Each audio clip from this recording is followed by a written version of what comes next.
अस्सलाम वालेकुम रहमतुल्लाह।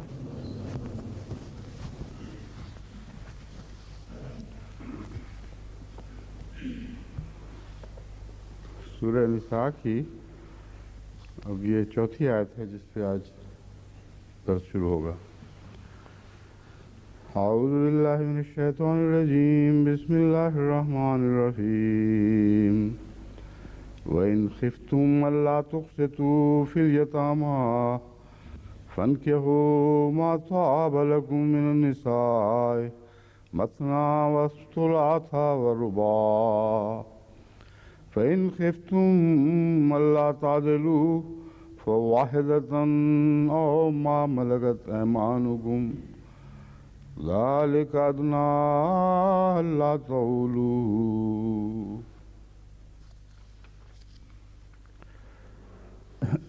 ये जो आयत 4 जिसकी मैंने तिलावत की है, 4 নম্বর আয়াত যার আমি তেলাওয়াত করেছি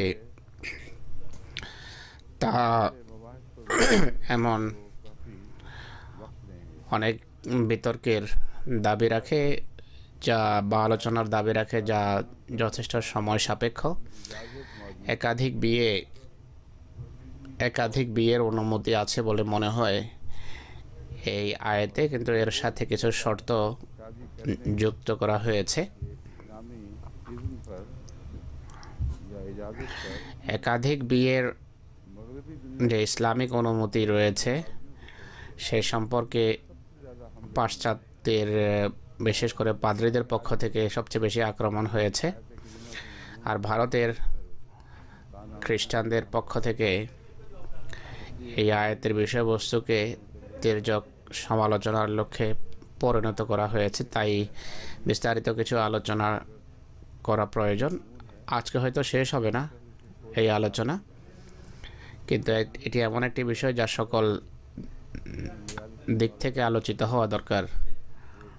আমারও অভিজ্ঞতা আছে, যখনই প্রশ্নোত্তর অধিবেশনের জন্য যাই, এই আয়াতের বরাত দেয়া হোক বা না হোক, এই আয়াত সম্পর্কে প্রশ্ন করা হয়। প্রশ্নকারী এই আয়াতের বরাতে কথা বলা আবশ্যক নয়, কিন্তু বিষয় এটি। অনেক সময় স্পষ্ট প্রমাণ আমি পাই। অনেক প্রশ্নকারীকে পাদ্রীরা বিশেষভাবে প্রস্তুত করে প্রশ্ন করার জন্য, যে প্রশ্ন অবশ্যই করবে। কথা স্পষ্ট হয়ে গেলে আল্লাহ তাআলার ফজলে ভুল ধারণা দূর হয়। কখনো এই আয়াত নিয়ে বিতর্ক ইসলামের জন্য অসম্মানের কারণ হয়নি। আল্লাহ তাআলার ফজলে বিজয়ী হয় ইসলামী সবসময় মনে হয়েছে। কিন্তু এই আয়াতের বিষয়ের যদি জ্ঞান না থাকে, প্রশ্নের ধরন এবং এর প্রকৃতি কেমন, উত্তর কেমন হওয়া উচিত, এটি না জানলে অসুবিধা হয়। অনেক সময় মানুষ আলোচনা করতে গিয়ে এতে দুর্বলতা অনুভব করে বা দুর্বল মনে করে, নিজেকে ভয় পায়। অথচ এই বিষয়গুলো আপনার নিজেকেই ওঠানো উচিত। এতে ইসলামের বিজয়ের প্রমাণ আছে, পরাজয় নয়। অন্যরা লজ্জা পেতে পারে, ইসলামের জন্য এতে লজ্জা পাওয়ার কিছু নেই বা লজ্জিত হওয়ার কিছু নেই। এখন প্রথমে এই আয়াতের অনুবাদ আমি আপনাদের সামনে উপস্থাপন করছি। ওয়াইন খাইফতুম আল্লা তুকসিতু ফিল ইয়াতামা, যদি তোমাদের আশঙ্কা হয় যে তোমরা এতিমদের ব্যাপারে ন্যায় বিচার করতে পারবে না, ফানকিহু মা তাবা লাকুম মিনান নিসা, তাহলে তোমরা মা তাবা লাকুম মিনান নিসায়, সেই সমস্ত নারীদের মধ্য থেকে যারা তোমাদের পছন্দ মতো হবে,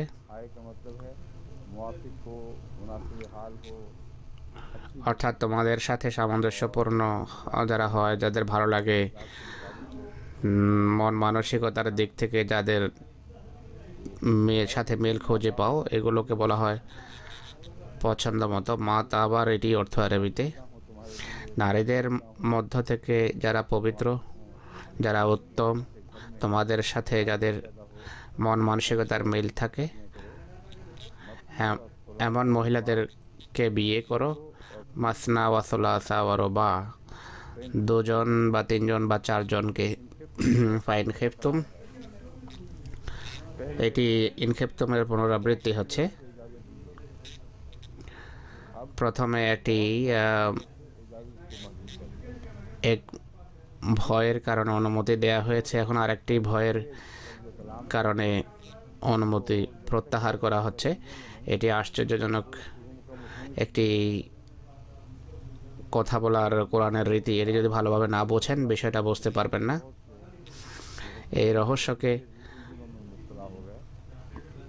অপেক্ষা করার কারণে, না বোঝার কারণে মুফাসসির এবং অন্যরা বুঝতে ভুল করেছেন। দুটো ভয়ের কথা উল্লেখ আছে এই আয়াতে। যদি এই ভয় থাকে তাহলে দুজন, তিনজন বা চারজনকে বিয়ে করতে পারো। আর যদি এই ভয় থাকে তাহলে একজনকেই করবে। আর সেই ভয় কি? প্রথম ভয় এবং দ্বিতীয় ভয় একই। বিভিন্ন দৃষ্টিকোণ থেকে এর উপর আলোকপাত করা হয়েছে। প্রথম ভয় ছিল আল্লাহ তুকসিত ফিল ইয়াতামা, এতিমদের প্রতি যদি সুবিচার করতে না পারো, যদি এই ভয় থাকে তাহলে একাধিক বিয়ে করতে পারো।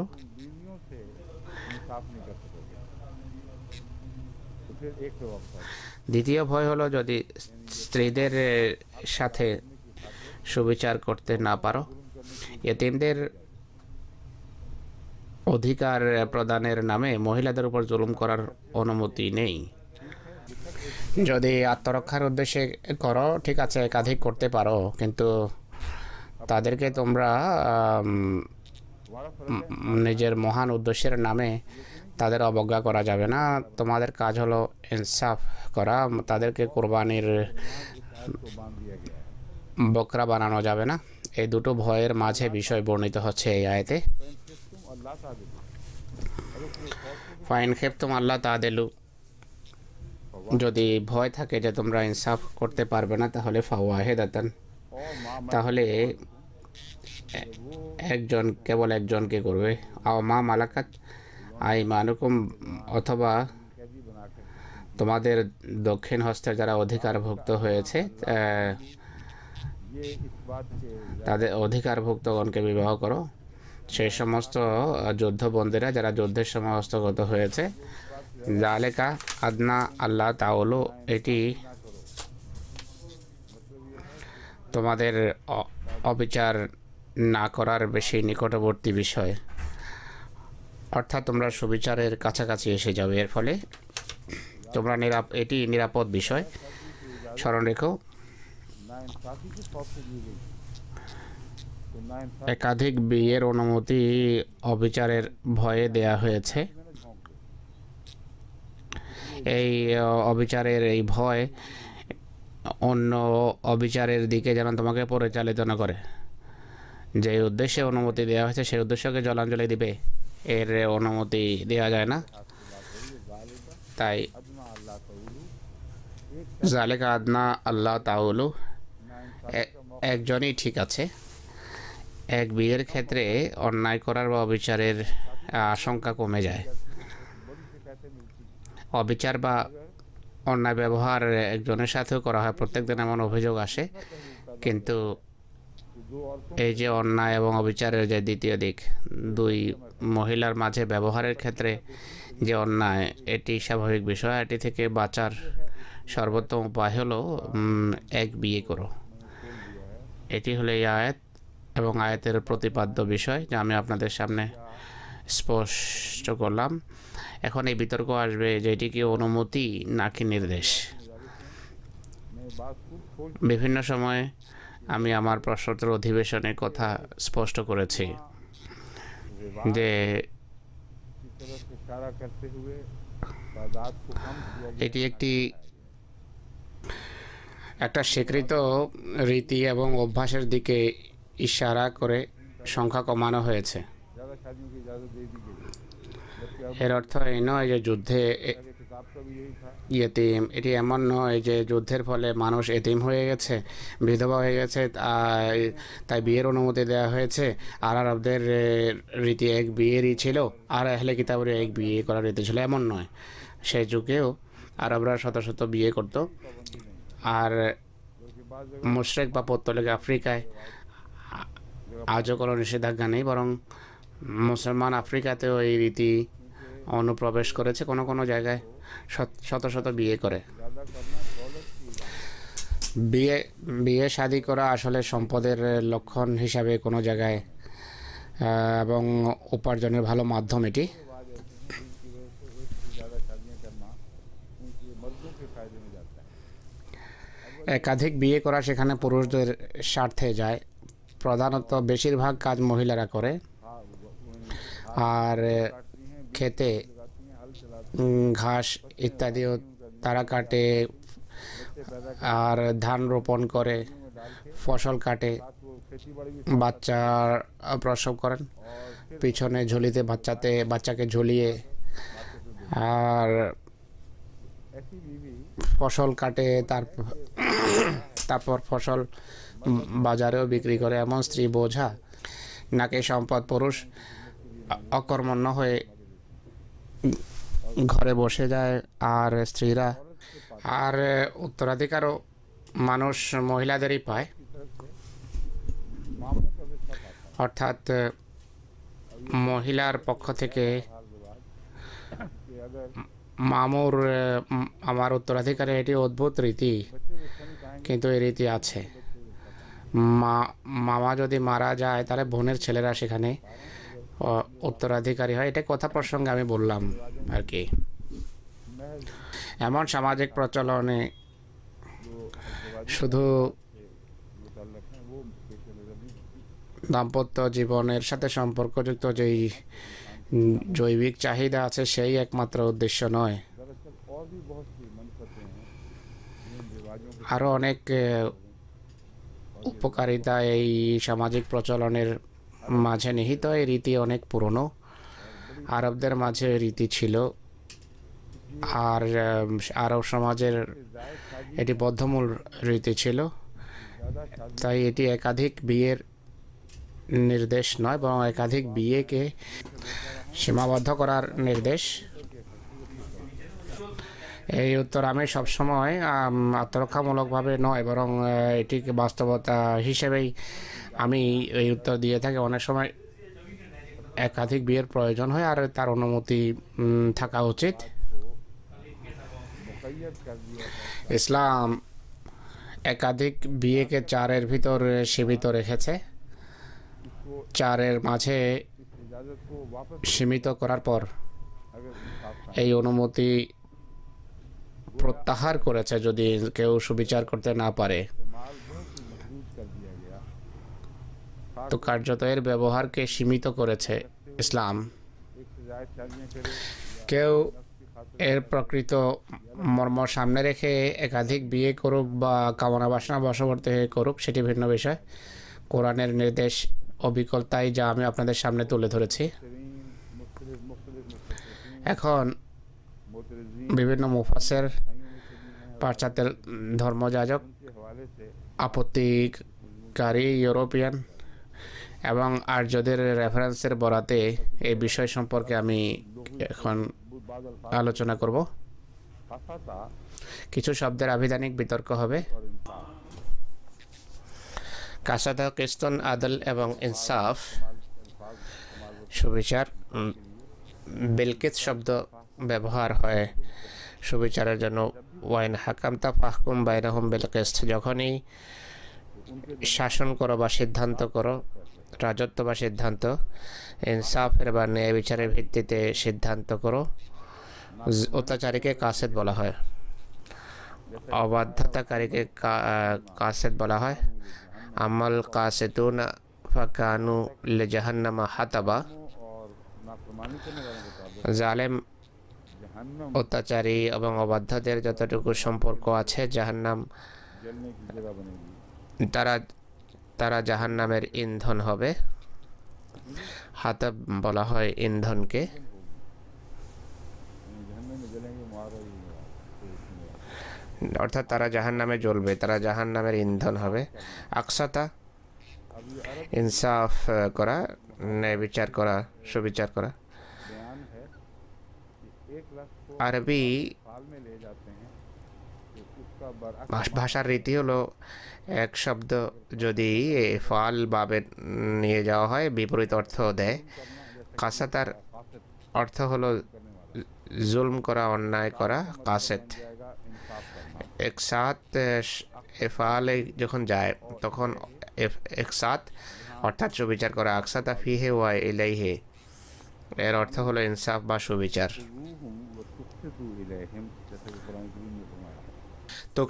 তুকসেতু ইলাইহিম কোরআনে শব্দ আছে। মুকসেত কর্তৃবাচক বিশেষ্য ইনসাফকারের জন্য ব্যবহার হয়। তো সালাসি মজরদে যেখানে কাসেত হয়, কাসাতা ইয়াকসেত কাসেত কাফ সিন তোয়ে এই শব্দ থেকে 3 অক্ষর থেকে যেই হরফ হয়, যে শব্দ হয় সেগুলোকে সালাসি মজরদ বলা হয়। আর আরবিতে অজস্র ধারায় এর ব্যবহার রয়েছে। আর বেশিরভাগ শব্দ বা বাক্য কোরআনে বা আরব সাহিত্যে যা ব্যবহার হয় 3 অক্ষর বিশিষ্ট এই শব্দ, তার বেশিরভাগ 3 অক্ষর বিশিষ্ট শব্দ হলে এটাকে বলা হয় সালাসি মজরদ, অর্থাৎ তাতে অতিরিক্ত কোনো কিছু থাকে না, শুধু 3 অক্ষর বিশিষ্ট, অ্যাবসলিউটলি 3 অক্ষর বিশিষ্ট। আর এই 3 অক্ষর বিশিষ্ট শব্দেরই বিভিন্ন অর্থ প্রকাশ করা হয়। সালাসি মজিদ ফিহে 3 মৌলিক হরফ ছাড়াও অতিরিক্ত শব্দ যোগ করে তাতে বিভিন্ন রূপ দেওয়া হয়, বিভিন্ন অর্থ সৃষ্টি করা হয়। এটিকে মজিদ ফিহে বলা হয়। এমন বা যাতে পরিবর্তিত হয়ে কিছু অতিরিক্ত হরফকে গ্রহণ করে আর বিশেষ মাপকাঠি অনুসারে হরফ তাতে অন্তর্ভুক্ত করা হয়, এটিকে বলা হয় সালাসি মজিদ ফিহে। আরবি গ্রামারের কথা বেশি না জানলেও দৈনন্দিন জীবনে তারা এতটা বুঝতে পারেন 3 অক্ষর বিশিষ্ট শব্দই আরবিতে বেশিরভাগ ব্যবহার হয়। যদি শুধু 3 অক্ষর বিশিষ্ট শব্দ হয় এটিকে বলা হবে সালাসি মুজাররদ। মুজাররদ বলা হয় অবিবাহিত। বিয়ের কথা হচ্ছে আপনারা মুজাররদ বা অবিবাহিত শব্দ কুমার বা কুমারী শব্দ মনে রাখবেন। 1 বা 4 বা বেশি বিয়ে করেন কোনো কোনো মানুষ মুজাররদও থাকে। সালাসি মুজাররদ অজস্র ধারায় ব্যবহার হয় আরবিতে, কিন্তু এমন সালাসিও আছে যারা অনেক বিয়ে করেছে, আরও কিছু অক্ষর নিজেদের সাথে যোগ করেছে। একটি বা এগুলোর একটি হলো বাবে ফাল, সেই ক্রাইটেরিয়া যেখানে মূল হরফের সাথে একটা হরফ যোগ হয়। কাসাতা দৃষ্টান্ত, কাসাতা সে ইনসাফ করেছে, অর্থাৎ সে অন্যায় করেছে, জুলম করেছে। আকসাতা সে ইনসাফ করেছে, সুবিচার করেছে। কোরআন শরীফে রোজার প্রেক্ষাপটে ওই শব্দ দেখা যায় ইউতি কুনা আতাকা ইউতিকো। এ তাকাতান তাকত অর্থ হলো যার শক্তি আছে। আতাকা সব শুরুতে একটা আলিফ বাড়ানো হয়েছে। আতাকার শব্দের অর্থ হলো যে শক্তি অর্জন করেছে। আতাকার অর্থ একটি অর্থ হলো যার শক্তি নেই। আতাকা আফআলা আকসাতা, এটি এমন বাব এই ফাল যাতে উভয় অর্থ হতে পারে। অনুবাদকারীদের জন্য নিয়ম হলো অবস্থা অনুসারে এটি একাধিক বা ইতিবাচক বা নেতিবাচক উভয় অনুবাদ করতে পারে, কিন্তু উভয় ক্ষেত্রে তোমার দায়িত্ব হবে সঠিক অনুবাদ করা। সর্বত্র নিজের ইচ্ছা অনুসারে পছন্দ মতো খেয়াল খুশি মতো অনুবাদ করা যাবে না। স্থান কাল ভেদে তুমি বুঝবে যে সেই অনুবাদ সঠিক হয় কিনা। যদি উভয় অনুবাদ করা সম্ভব হয় তাহলে উভয়টি করা যেতে পারে। রোজার প্রেক্ষাপটে আমি এই বিষয়ের উপর আলোকপাত করেছি। যেখানে আতাকা ইউতি কুনা শব্দ আছে, সেই শব্দের উভয় অর্থ করা যায়। যাদের ভিতর রোজার সামর্থ্য নেই তাদের জন্য নির্দেশ হলো ফিদিয়া। একই শব্দের আরেকটি অনুবাদ করা যায়, যাদের শক্তি আছে, সামর্থ্য আছে, তারা ফিদিয়া দেবে, তারা ফিদিয়া দেবে অধিক শক্তি বা সামর্থ্য বা যোগ্যতা লাভের জন্য।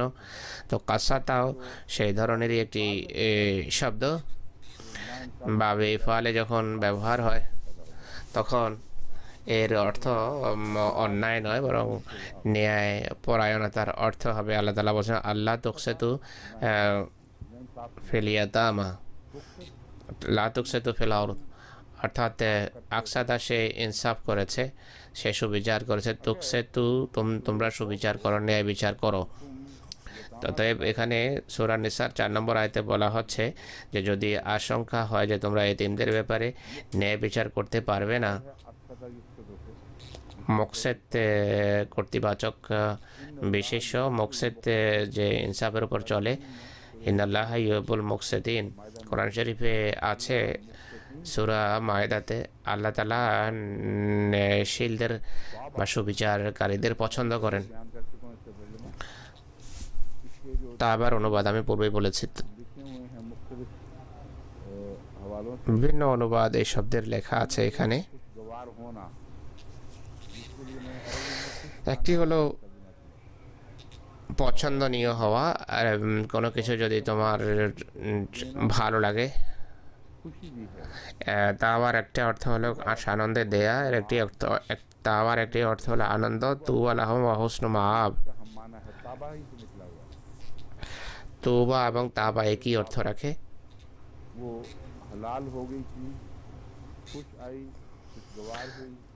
তাবা অর্থ হলো হালাল হয়ে গেছে, আর পছন্দ হয়েছে, সানন্দে কাউকে দিয়েছে। আর তুবা সৌভাগ্য এবং আনন্দের জন্য ব্যবহার হয়। তুবা লাহুম ওয়া হুসনু মাআব শব্দ ব্যবহার হয়েছে কোরআনে, এমনভাবে ব্যবহার হয়েছে যেন কোনো শুভ সংবাদ দেওয়া হচ্ছে।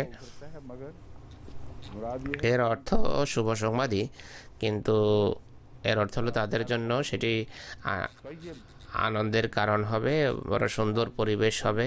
তৈয়ব, হালাল এবং তৈয়ব অর্থাৎ পছন্দনীয় হওয়া।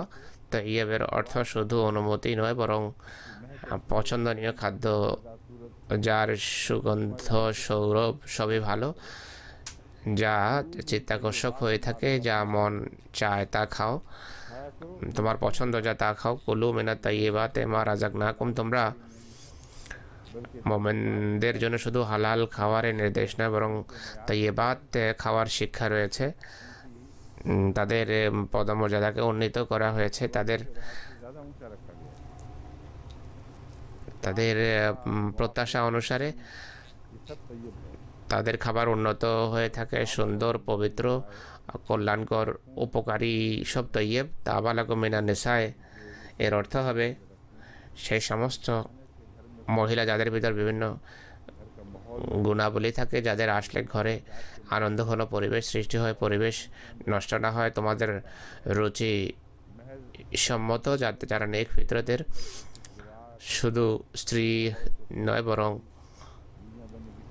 পরিবেশকে যারা সুন্দর করবে, যারা এমন মহিলাদের সাথে বিয়ে করো। তাই তাবা লাকুম শব্দটি এখানে অত্যন্ত গুরুত্বপূর্ণ একটি শব্দ, সাধারণ অনুমতি নয়, বরং কোনো উদ্দেশ্যই তখন আর থাকবে না যদি গণ অনুমতি দেয়া হয়। সচরাচর একাধিক বিয়ে ফলে এতিমদের আরও অধিক সমস্যা দেখা দেয়, ঘরের পরিবেশ নষ্ট হয়, অন্যায় হয়ে থাকে। তাই এই শর্ত ভিতরের মাঝে রাখা হয়েছে, যা মানুষ উপেক্ষা করে, যে যদি অন্যায়ের ভয় থাকে বিয়ে করবে না, কিন্তু স্মরণ রেখো যে ঘরে এমন মহিলা এনো যারা ঘরের পরিবেশকে সুন্দর করবে, শুধু অনুমতির নামে যে কোনো মহিলাকে ঘরে নিয়ে আসবে না, আর তোমাদের উদ্দেশ্যই ব্যাহত হবে এতে। যে ঘরে একমাত্র স্ত্রী থাকে সেই ঘরের পরিবেশ বহু স্ত্রী যেই ঘরে থাকে সেই ঘরের তুলনায় বেশি ভালো থাকার সম্ভাবনা থাকে। পরের শব্দ হলো তাউলু। আলা,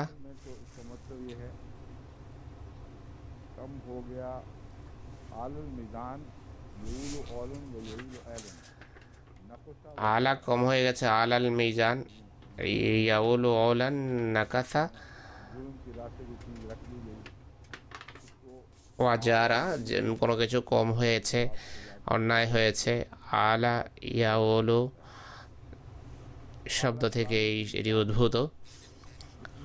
আলা ফলানুন ফিল মিজানে, অমুক ব্যক্তি মাপার সময় আল করেছে, অর্থাৎ খানা, সে খেয়ানত করেছে, বিশ্বাসঘাতকতা করেছে। আল আল মিজানা অলান, অর্থ হলো মালা, हाल किया औलन यानी সে পাল্লাকে আল করেছে, অর্থাৎ ঝুঁকিয়েছে, অর্থাৎ অন্যায় করেছে, বিশ্বাসঘাতকতা করেছে। উর্দুতে বলা হয় ডান্ডি মারা। তো আলা শব্দের মাধ্যমে এটি বর্ণনা করা হয়। আল আল কম, এর অর্থ হলো জাতির বিভিন্ন বিষয় সীমা ছাড়িয়ে গেছে বা তাদের বিষয় জটিল হয়ে গেছে। আলান না কাতো आला फुलानुन औलन জানা বাহা, লেজ উঠানো। আলা ফালানুন অলান ওয়াইলাতান, এক ব্যক্তি ख्याल আলা হয়েছে, এর অর্থ হলো তার সন্তান সন্ততি অনেক। हेलो अयाल कहते हैं ना जो बड़े अयाल वाला है এহেলো আয়াল যা বলা হয় এয়াল, এটি অল শব্দ থেকেই উদ্ভূত শব্দ। काफी সন্তান সন্ততি বেশি হওয়া এবং অন্যায় বা অবিচারের সম্পর্ক কি? और आदमी खुद সন্তান যদি বেশি হয়, মানুষ নিজে দরিদ্র হয়, তাহলে সে কারো অধিকার যথাযথভাবে প্রদান করতে পারে না। है वो लहू वो याद তার সম্পর্কে मुअय्यन আরব কবি বলে, सहरा में হুজুর একটা পংক্তি পড়ছেন, অর্থাৎ মরুভূমিতে নেকড়ে সেইভাবে চিৎকার করছিল যেভাবে বহু সন্তান সন্ততি বিশিষ্ট পরিবারের পুরুষ চিৎকার করে থাকে বা কাঁদে। अगर कोई এটি হলো বেইনসাফির অর্থ। কেউ যদি নিজের সাধ্যাতীত সন্তানের জন্ম দেয়, তাহলে সবার সাথে সে অন্যায় এবং অবিচারই করবে।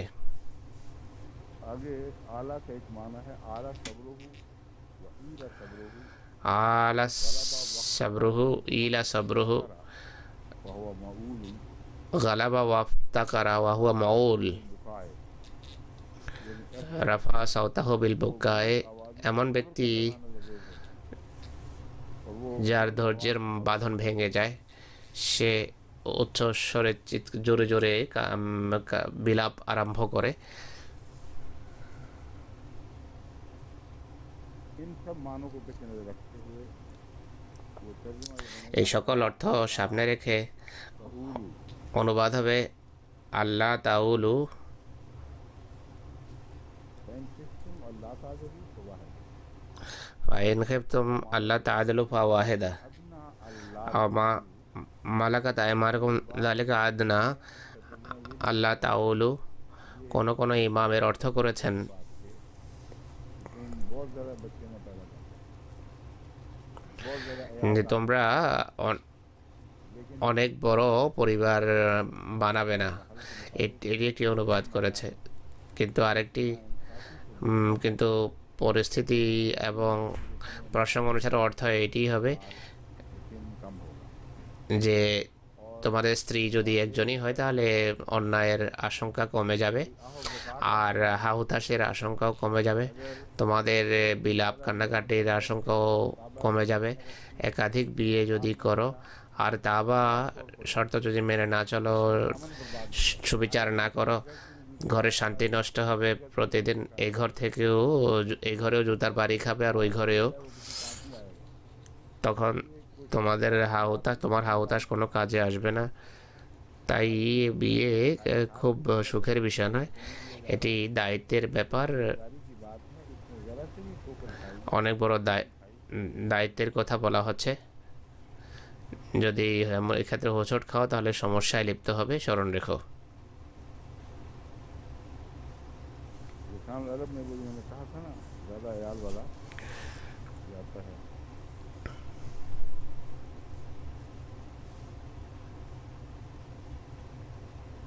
हज़रत इमाम शाफी ने ये माने किए हैं হজরত ইমাম শাফি এই অর্থ করেছেন, वरना अयालदार बड़े हो जाओगे संभाले नहीं जाएंगे এক স্ত্রী রাখো, নতুবা পরিবারের সংখ্যা বড় হয়ে যাবে, পরিবার বড় হয়ে যাবে, সামলাতে পারবে না। লেসানুল আরবের কথাই তিনি বলেছেন, আলা আমরুল কওমে ইশতাদ্দা ওয়া তাফাখামা।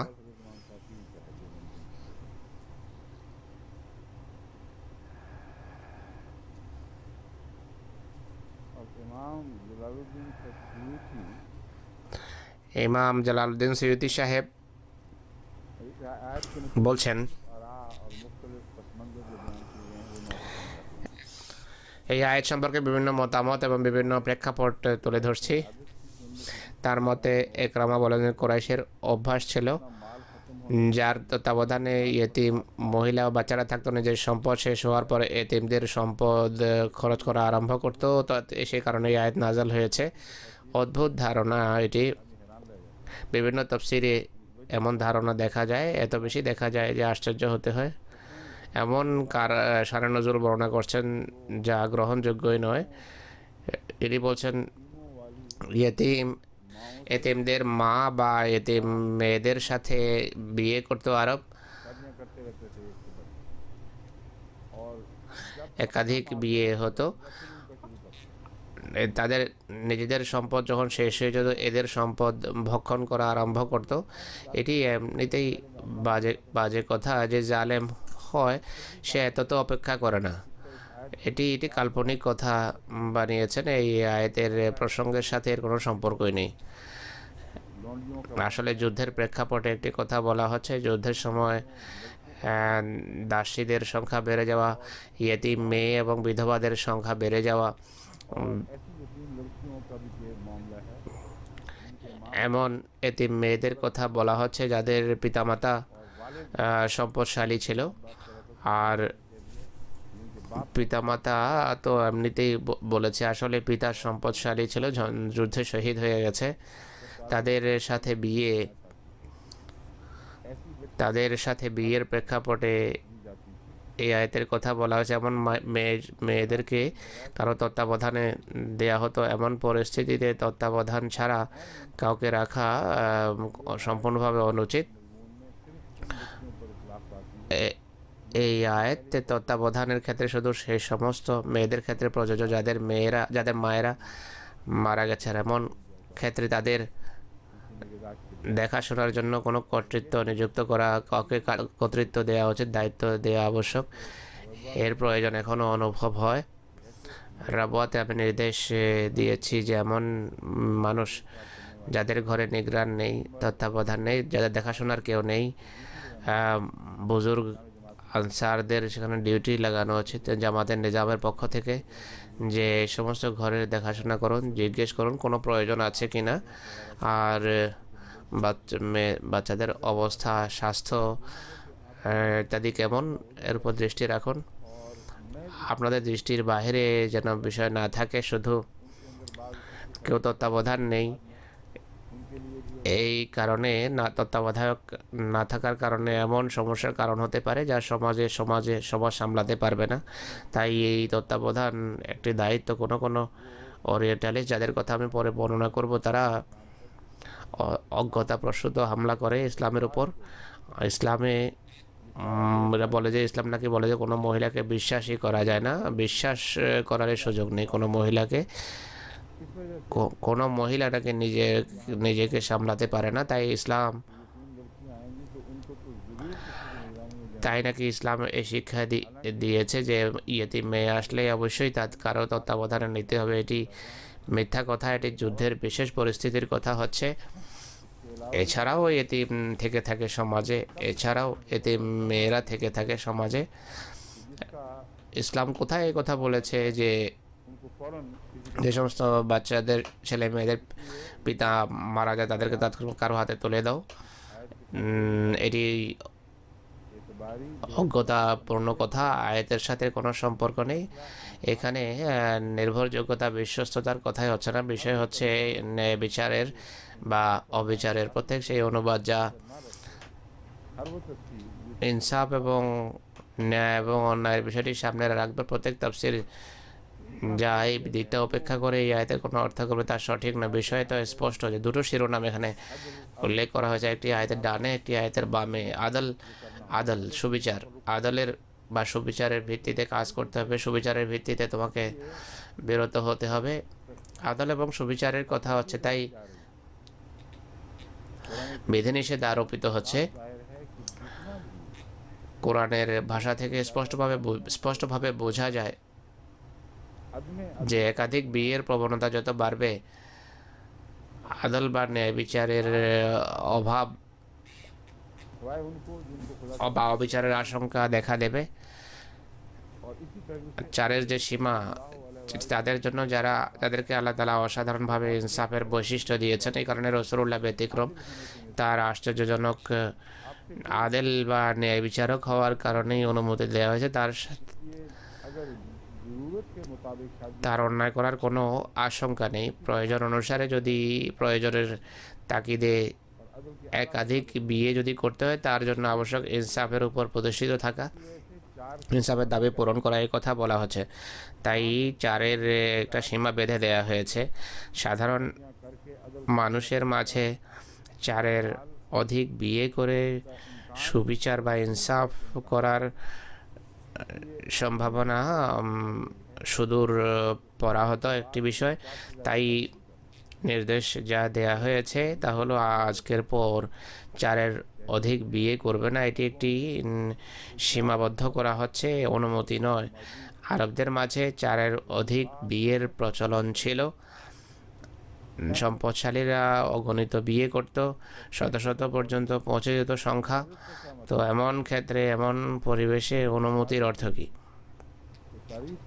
আর অনুমতি দেওয়ার পর ইতিহাস সাক্ষী যে সাহাবাদের যে সমস্যা দেখা দেয়, তা হলো সাহাবাদের সমস্যা ছিল যে কাকে রাখবে, কাকে তালাক দেবে। যে সমস্ত সাহাবীদের একাধিক বিয়ে ছিল, তাদের অনেকেই এমন ছিলেন যাদের চারের অধিক স্ত্রী ছিল যাদের ঘরে। আর সমস্যা যা দেখা দেয়, এরই নির্বাচন করা যে কাকে রাখবো, কাকে তালাক দেব। তারা এটি নয় যে ছুটা আরম্ভ করেছেন যে এখন অনুমতি পেয়েছে, দ্বিতীয় স্ত্রী এখন কোথায় খুঁজবো। সংখ্যাকে সীমাবদ্ধ করা হয়েছে, আসলে অনুমতি দেয়া হয়নি। তো একাধিক বিয়ের এখানে নীতি নির্ধারিত হচ্ছে যে তোমরা একাধিক বিয়ে করার স্মরণ রেখো। আজ থেকে চারের অধিক বিয়ে করা যাবে না। একটা বিশেষ প্রজ্ঞা এর পিছনে রয়েছে, জাতিগত স্বার্থে এটিকে ব্যবহার করা, ব্যক্তি স্বার্থে নয়। জাতির দেখাশোনার বিষয় আছে, এতিম মেয়েদের বিয়ের বিষয় আছে, বিধবাদের বিয়ের প্রশ্ন। যদি তাদেরকে লাগামহীন ছেড়ে দেওয়া হয়, তাহলে সমাজে চারিত্রিক ভরাডুবি হবে। যদি একাধিক বিয়ের কোনো সুযোগ থেকে থাকে, আর আছে আমরা জানি, তো এটি সবচেয়ে ভালো জায়গা। আর এটিকে নেকির জন্য ব্যবহার করো, পাপের জন্য নয়, ইনসাফ বা ন্যায় প্রতিষ্ঠার জন্য, অন্যায়ের জন্য নয়।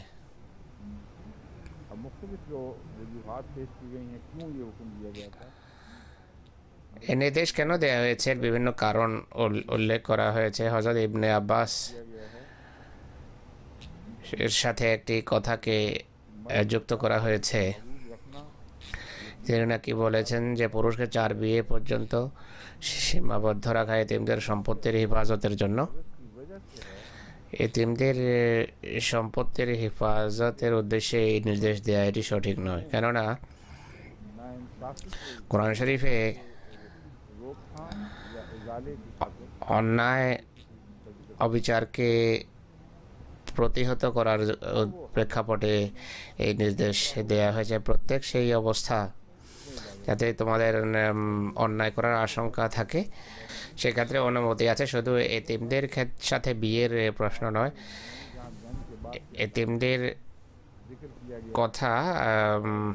কথা প্রসঙ্গে এসেছে যেখানে যুদ্ধের পর একটা বিশেষ পরিস্থিতির অবতারণ হয়, তাদের উপকারার্থে এটি একটি মাধ্যম। নতুবা মূলত ইনসাফ এবং ইনসাফই মূল বিষয়, আর এই বিষয়ই হবে শিরোনাম। আসলে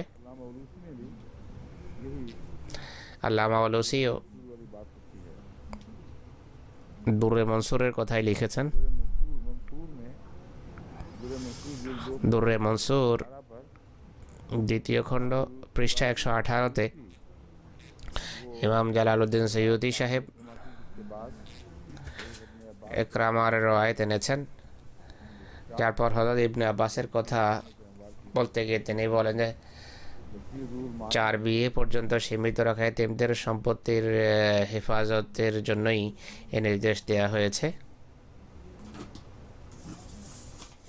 एक रवायत हज़रत आयशा सिद्दीक़ा रज़ियल्लाहु ताला अन्हा की बयान हुई है হযরত আয়েশা সিদ্দিকার নামেও একটা রওয়ায়েত আছে রাদিয়াল্লাহু আনহা, যা সরাসরি এভাবে গ্রহণ করা যাবে না। এটি যদি গ্রহণ করা হয় আয়াতের और যে বিষয়টি বড় আয়াতের বিষয়কে সীমাবদ্ধ করে দেয়া হয়। রাসূলুল্লাহর সুন্নত এবং সাহাবা আর খলিফাদের সুন্নতের সম্পূর্ণ পরিপন্থী যাবে, এটি বিপক্ষে যাবে। তাই এমন কোনো হাদিস कुरान करीम या যা হাদিসের গ্রন্থে থাকে কিন্তু কোরআন এবং নির্ভরযোগ্য হাদিসের পরিপন্থী মনে হয় তা গৃহীত হতে পারে না, বা এই হাদিসের অর্থ বুঝতে মানুষ ভুল করেছে। কিন্তু আপনাদেরকে বলে দিচ্ছি আমি, ताला अन्हा বলা হয় হযরত আয়েশা রাদিয়াল্লাহু আনহা আয়াত ইন খিফতুম আল্লাহ তুকসিতু ফিল ইয়াতামা সম্পর্কে বলেন যে এই আয়াত এমন ব্যক্তি সম্পর্কে নাযিল হয়েছে যার অধীনে যার হস্তগত সম্পদশালী এতিম মহিলারা, আর সেই সম্পদের অন্য কোনো দাবিকারকও নেই। এটি এমন একটি শর্ত যা বিরল কোনো স্থানে দেখা যাবে। কোনো সম্পদশালী এতিম মেয়ে যে কালালাও হবে আর তার অন্য কোনো ওয়ালি এবং ওয়ারিসও বা আত্মীয় স্বজনও থাকবে না, এমন মেয়েদের সম্পত্তির হেফাজতের জন্য নাকি এই আয়াত নাযিল হয়েছে। অথচ এটি এত ব্যাপক একটি বিষয় যা অত্যন্ত স্পষ্ট হাদিস এবং সাহাবাদের গ্রন্থ থেকেও বিষয়টা স্পষ্ট হয়ে যায়। তাই এটিকে এইভাবে সীমাবদ্ধ করা কোনোভাবে জায়েজ নয়। ये असबाब नुज़ूल अली बिन अहमद अल वाहिदी ने इस बात को আলী বিন আহমদ আল ওয়াহিদি আসবাবুন নুজুল এই কথা বর্ণনা করেছেন। ইনি বলেন যে এই আয়াতের শারে নজুল হলো এই মেয়ে, এই সম্পদশালী এতিম মেয়ে। अरबों का ये तरीका দ্বিতীয়ত আরবদের এটি রীতি ছিল आप करते आदमी যে का गालिब এতিমদের, उस ज़माने में সাহাবাদের এটি রীতি ছিল এতিমদের সম্পদ তারা এড়িয়ে চলতেন, शादियाँ करना जायज़ समझते আর और जिससे शायद বিয়ে করা তারা বৈধ মনে করতেন, আর যার সাথে ইচ্ছা বিয়ে করতেন। जब उन्होंने কখনো বিয়ে করতেন, কখনো করতেন না। এতিমদের সম্পর্কে যারা যখন প্রশ্ন করেন এই আয়াত নাকি নাযিল হয়েছে, এটি অদ্ভুত একটা চিত্রের অবতারণা হয়েছে, অর্থহীন একটি কথা এটি। इमाम राजी अपनी ইমাম রাজি তার তাফসিরে কবিরের নবম খণ্ডের 171-72 পৃষ্ঠায় লিখেছেন, विलायत के इंतबाह এই আয়াত অনুসারে इस आयत के मुताबिक वो यतामा की विलायत से इंतबाह महसूस करते তারা এতিমদের সাথে বন্ধুত্ব করতে দ্বিধা করতেন। কারা দ্বিধা করতেন? মুসলমান, বলা হচ্ছে মুসলমান। যুদ্ধের পর এতিমের সংখ্যা যখন বেড়ে গেল की विलायत তখন घबराते অনেক সাহাবী তাদের ওলি হতে দ্বিধাদ্বন্দ্বে থাকতেন। আর দ্বিধাদ্বন্দ্বের কারণ হলো এই আয়াত ওয়াইন খেফতুম আল্লাহ তুকসিতু ফিল ইয়াতামা। ইনি যে এই উপসংহারটা আনছেন যে কোথাও মুসলমানরা মনে করছেন কোথাও অন্যায় না হয়ে যায়, তারা দায়িত্ব গ্রহণ করতে অস্বীকার করতেন এতিমদের। बताया गया कि देखो बात तो ठीक है खौफ তাদেরকে বলা হচ্ছে যে ঠিক আছে, ভয় করা ভালো, কিন্তু আমরা তোমাদেরকে সমাধান বলে দিচ্ছি, দায়িত্ব গ্রহণ করো আর একাধিক মহিলার সাথে বিয়ে করো। এই দুটোর কী সম্পর্ক? এটি সত্যি ভাবার বিষয়, প্রণিধানযোগ্য বিষয়। এই বিষয়ের দিকে আমরা পরে ফিরে আসব।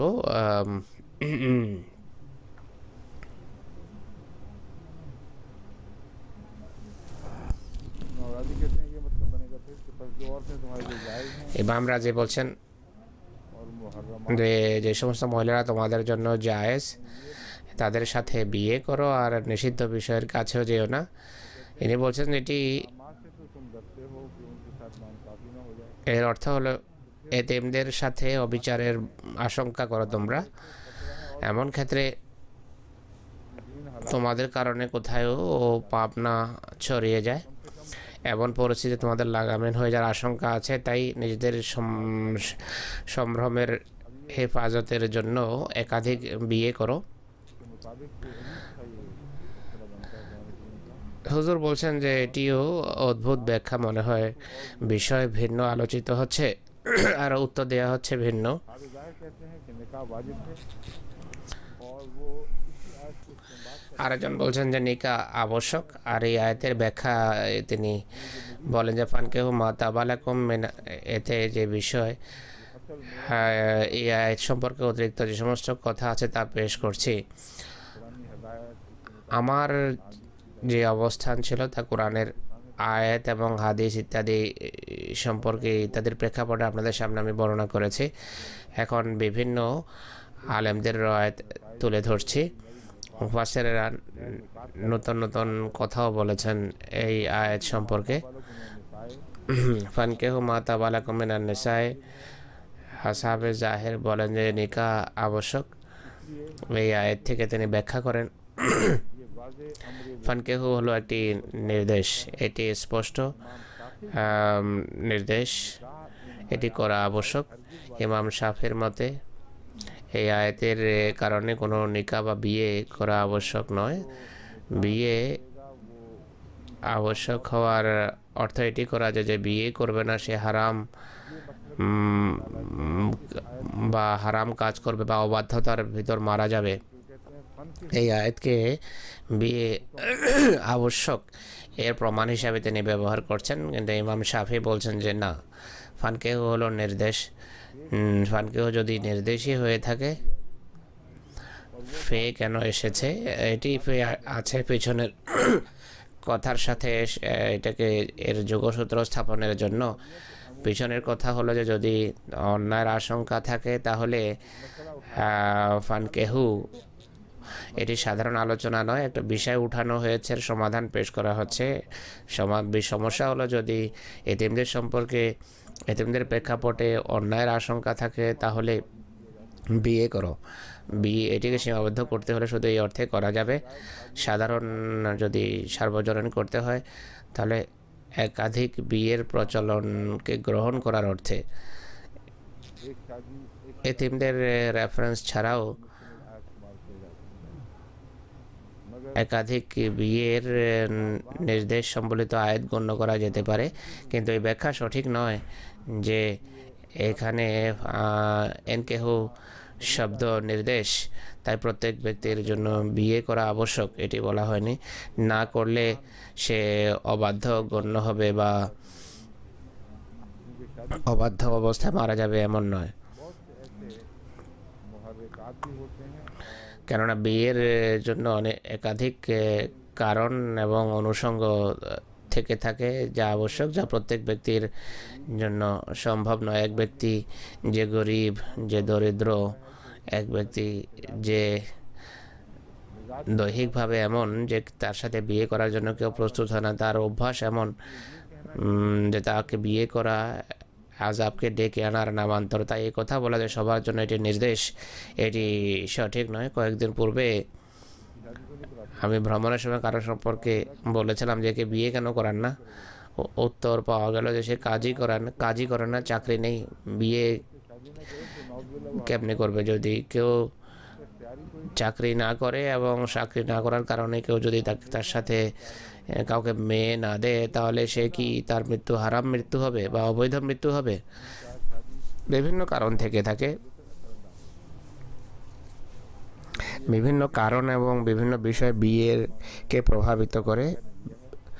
এই তাই ফানকেহু শব্দ সেই অর্থে ব্যবহার হয়নি যে অর্থে আসহাবে জাহের নিয়েছেন।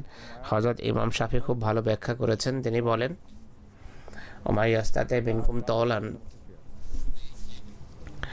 ইলা যালিকা লিমান খাশিয়া, এই আয়াতের ব্যাখ্যা করতে গিয়ে তিনি বলেন যে কোরআন তো স্পষ্ট বলছে যে সঙ্গতি সম্পন্ন বা সঙ্গতিশালী যদি হও, তুমি স্বাচ্ছন্দ্য থাকে তাহলে বিয়ে করো, আর না হয় ইস্তেগফার করো, নিজেদের নিজের হিফাজত করো।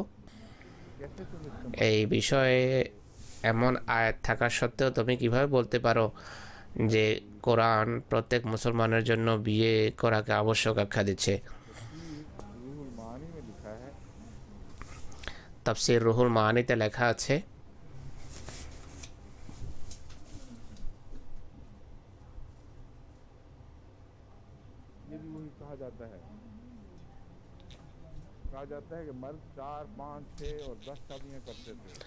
বলা হয় পুরুষ 4, 5, 6 বা 10টি বিয়ে করত, আর পুরুষেরা বলতো যে অমুক ব্যক্তি এতটি বিয়ে করেছে, আমার করলে অসুবিধা কোথায়। এরপর নিজের সম্পদ বা যখন শেষ হয়ে যেত, তার তত্ত্বাবধানে যে সমস্ত এতিম থাকতো তাদের সম্পত্তি ব্যবহার করা আরম্ভ করতো। হুজুর বলছেন যে এটি কাল্পনিক কথা, এমন কথা ভাবাই যায় না।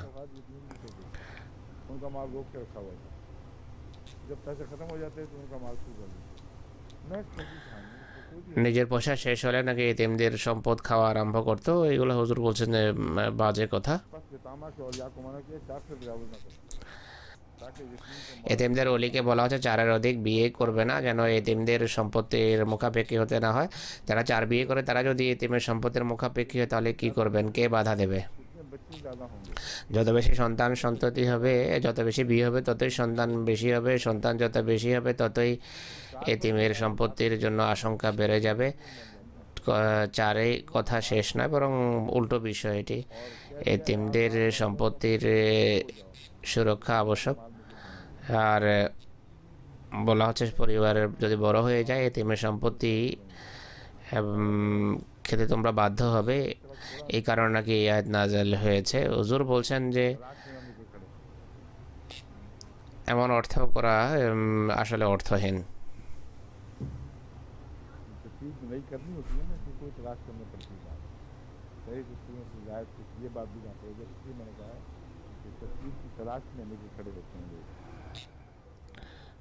নতুন নতুন তাফসীরের উদ্দেশ্যে মানুষ এই ধরনের কথা বানিয়ে থাকে।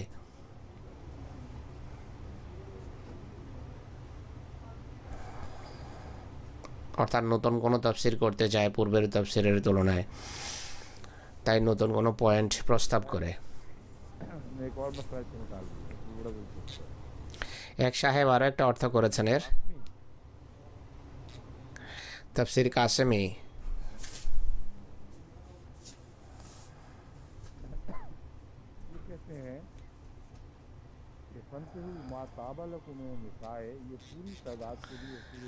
ফানকেহু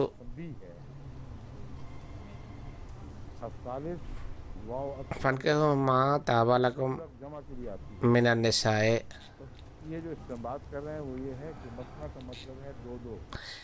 ব্যাখ্যা হলো মাসনার অর্থ হলো 2-2, সোলাসার অর্থ হলো 3-3, রোবার অর্থ হলো 4-4। বলছেন যে এর অর্থ হলো 3+2+3+4। ইনি বলছেন মানুষ বুঝতে পারছেন আসলে 9টি বিয়ের অনুমতি দেয়া হয়েছে। ইনি বলছেন এখন দাঁড়াও আর একটু বলছে। 2-2 বলা হয়েছে এখানে, 2 আর 2 4, 3 এর অর্থ হলো 3+3 6, আর 4 বলা হয়েছে, 4+4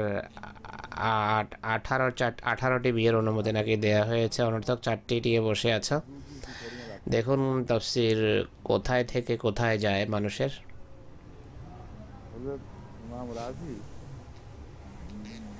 হযরত ইমাম রাজি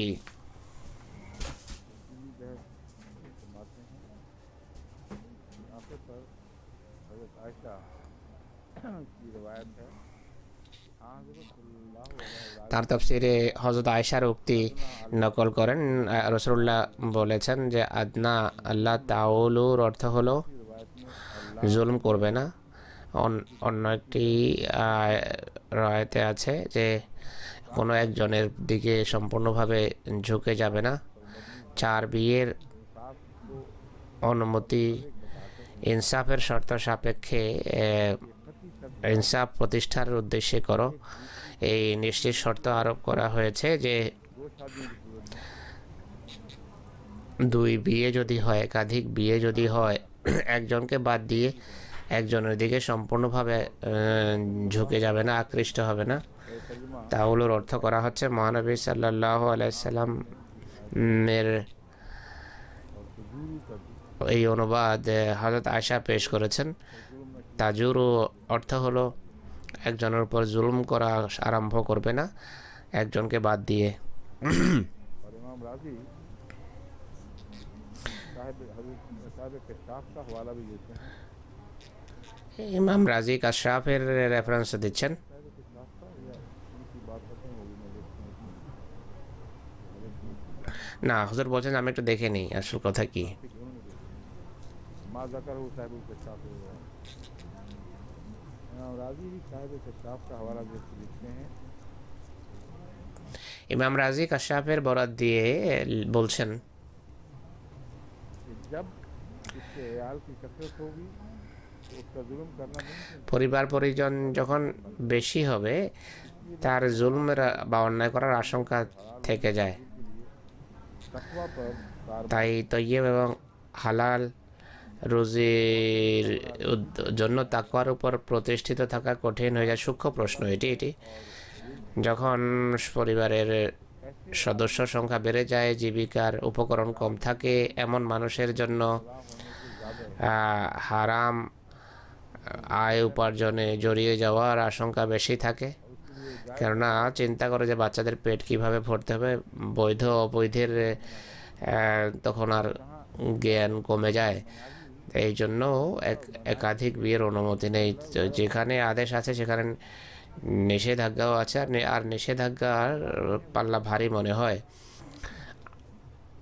আর অনুমতি অতি বিরল বা গণ অনুমতি এটিকে মনে করা কোনোভাবে ঠিক নয়। এটি কোরআনি শিক্ষার পরিপন্থী একটি বিষয়, আর ভুল বোঝা হচ্ছে এটিকে। আর মুসলমান আলেম, অনেক মুসলমান আলেম যেহেতু এটিকে এইভাবেই এমনই বুঝেছেন, অনেকেই এইভাবে নেননি। তারা ওরিয়েন্টালিস্ট বা ধর্মযাজকদের হাতকে শক্তিশালী করেছেন, তাদের ইসলামের উপর আক্রমণের সুযোগ করে দিয়েছেন।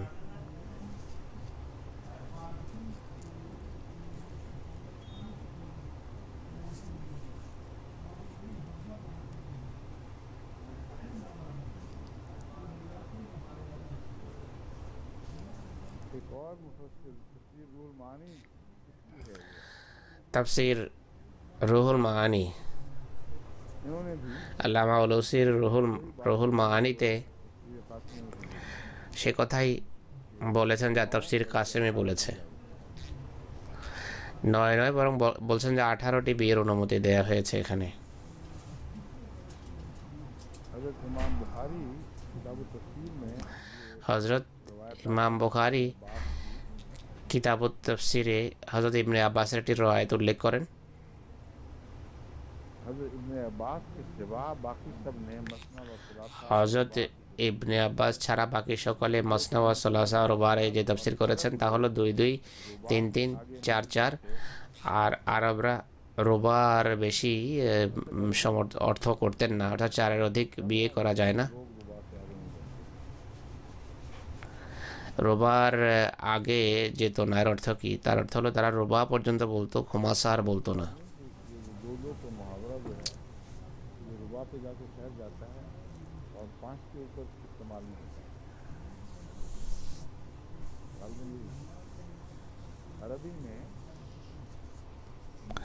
আরবিতে रुबा तक মাসনা ওয়া সুলাসা ওয়া রুবা পর্যন্তই বলে পরিভাষা। 2 2, 3 3, 4 4, 5-এর জন্য এই ধরনের শব্দই নেই খুমাসা। ইমাম বুখারীর ব্যাখ্যা এটি মনে হচ্ছে। এখানে সে কথা স্থির হয়ে যায়। খুমাসা বা রুবার ওজনে খুমাসা বলা হয় না, আমি যেটা ভেবেছি, চিন্তা করেছি, সত্যি খুমাসা শব্দ কোথাও দেখি না আমি, বা দেখা যায় না। वो जो है हम इससे अब क्या इस्तेमाल होगा, इससे क्या वो এর ব্যাখ্যা তাহলে কি হবে? तफसीर कासिम वाला इस्तेमाल होगा, क्योंकि नहीं তাফসীরে কাসেমের ব্যাখ্যাই হবে इसलिए इसी से फायदा যে उठाते যেহেতু घर में देते रहो अंदर উপরে এর বেশি অনুমতি নেই, তাই 5 मिनट का এটিকে যতটা কাজে লাগাতে পারো লাগিয়ে নাও। 5 পর্যন্ত তো ভাষাই ব্যবহার হয় না, খুমাসা আর ওজনে এই সে ধরনের কোনো শব্দই নেই। আল্লামা ইবনে কাসির কি বলছেন তা শুনুন। वो तफसीर कासिम वगैरह या अल्लामा उलूसी के मुखालिफ हैं, তাফসীরে কাসেমি এবং আল্লামা ওলুসির তাফসীরের পরিপন্থী। তারা বলেন যে এটি মোটেই জায়েজ নয়। तो जिक्र नहीं है।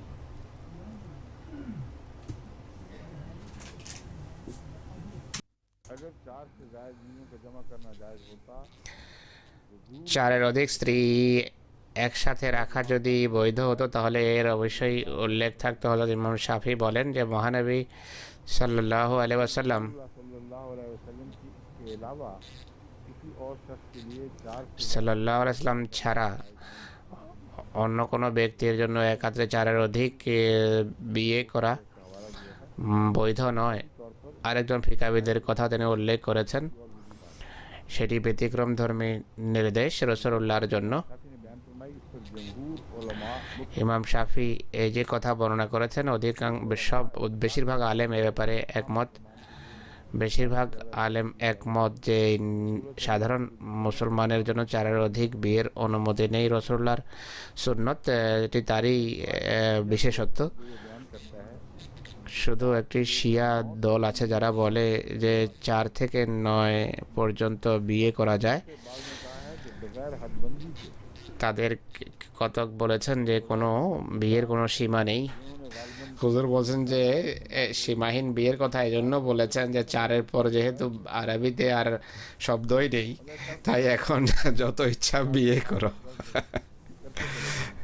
4, 8, 10 বিয়ে করে যাও, কোনো অসুবিধা নেই।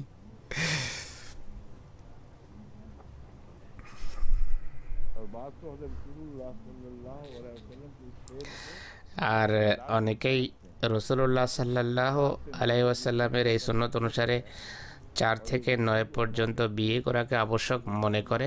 আর আলেমদের মেজরিটির কথা হলো এটি রাসূলুল্লাহর জন্য বিশেষ শিক্ষা, উম্মতের অন্য কারোর জন্য এটি জায়েজ নয়। 4 পর্যন্ত সীমাবদ্ধ করার। হযরত গিলান বিন সালমান সাকাফি যখন বয়াত করেন, মুসলমান হন, তার 10 জন স্ত্রী ছিল। রাসূলুল্লাহ সাল্লাল্লাহু আলাইহি ওয়াসাল্লাম তাকে বলেন 4 স্ত্রী তুমি রাখো, বাকিদেরকে তালাক দাও। তো স্পষ্ট বোঝা গেল যে ইতিপূর্বে সাহাবাদের ভিতর বহু বিবাহের প্রচলন ছিল। 10 পর্যন্ত রওয়ায়াত আছে, এর বেশিও ছিল।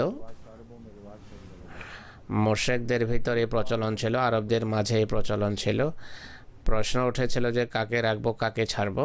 मानी में लिखा है काला बाजुम তাফসীর রুহুল মানিতে লেখা আছে কালা বাদুহুম बाद ज़ियादत ইন্না ফিহা वाहिदत ইশারাতুন। बल लम यखफ अदमल अदल लिअन्नहु सुब्हानहु मुक़द्दम অনুবাদ যখন করবেন হুজুর, আমি বাংলা অনুবাদ শোনাবো আর একটি হাদিস পড়ছেন। बेखौफ अदमल अदल।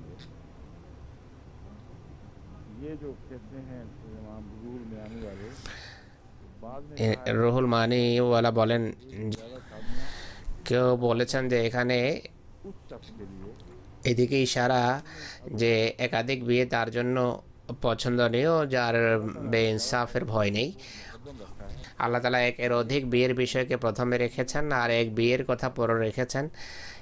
ইনসাফের ভয় যদি থাকে, অবিচারে যদি ভয় থাকে, সেই ভয়ের সাথে ভয়ের ক্ষেত্রে এক বিয়ের নির্দেশ দিয়েছেন। ইমাম শাফি বলেন যে লা তাউলুর তাফসীর হলো তোমাদের সন্তান সন্ততি যেন অনেক বেশি না হয়, অনেক বড় পরিবার বানাবে না। এই যে কথা বলা হয়েছে যে বিয়ে পছন্দনীয়, একাধিক বিয়েটি ঠিক নয়, কেননা অনেক সময় একটি অনুমতি দিয়ে এমন কঠোর শর্ত আরোপ করা হয় যে সেই অনুমতি খুব কম মানুষের ক্ষেত্রে প্রযোজ্য হতে দেখা যায়। তাহলে এই যে অর্থ করেছেন ইমাম শাফি আর আরবি ভাষার দিক থেকে বৈধ, আর এই বিষয়ের উপর এটি আলোকপাত করে तब है तो वो भी सिर्फ काफी একাধিক বিয়ের অনুমতি তখন থাকবে যে ইনসাফ করতে পারবে, আর এই নিয়ত নিয়ে যদি দণ্ডায়মান হতে পারো যে সুবিচার কায়েম করব, আর দৃঢ় বিশ্বাস থাকে তোমার যে তুমি ইনসাফের উপর প্রতিষ্ঠিত থাকবে। যদি এই শর্ত পুরা না হয় তাহলে এক স্ত্রী তোমার জন্য শ্রেয়। আর तुम बीवियों को অন্যায়ের অর্থ শুধু এইটি নয় যে স্ত্রীদের रसूलुल्लाह सल्लल्लाहु अलैहि অন্যায় করো না, এর অর্থ এই নয় যে স্ত্রীদেরকে সমান সমান দাও, বরং রাসূলুল্লাহ ইসলামের অনুবাদ অনুসারে এর অর্থ হবে কারো দিকে বেশি আকৃষ্ট হবে না, কারো দিকে কম আকৃষ্ট হবে না, কেউ যেন মনোযোগ কাউকে কারোর প্রতি আদৌ মনোযোগ দেবে না, কারোর প্রতি সম্পূর্ণভাবে ঝুঁকে যাবে, এটি যেন না হয়। ইমাম শাফির অনুবাদ সামনে রেখে এর অর্থ হবে যে অন্যায়ের একটি অর্থ হলো এত বাচ্চা জন্ম দেবে না যাদেরকে শিক্ষা দীক্ষা দেওয়া তোমার জন্য কঠিন হয়ে যায়। যদি সামর্থ্যই না থাকে একাধিক স্ত্রীর অধিকার দেওয়ার, যদি সামর্থ্য না থাকে, যোগ্যতা না থাকে, একাধিক স্ত্রীর ঔরসে যত বাচ্চা হয় সবার দেখাশোনার যদি সামর্থ্য না থাকে, তাহলে একাধিক বিয়ের অনুমতি নেই। एक से ज्यादा এদিক থেকে পৃথিবীর इजाजत से मुस्तस्ना हो।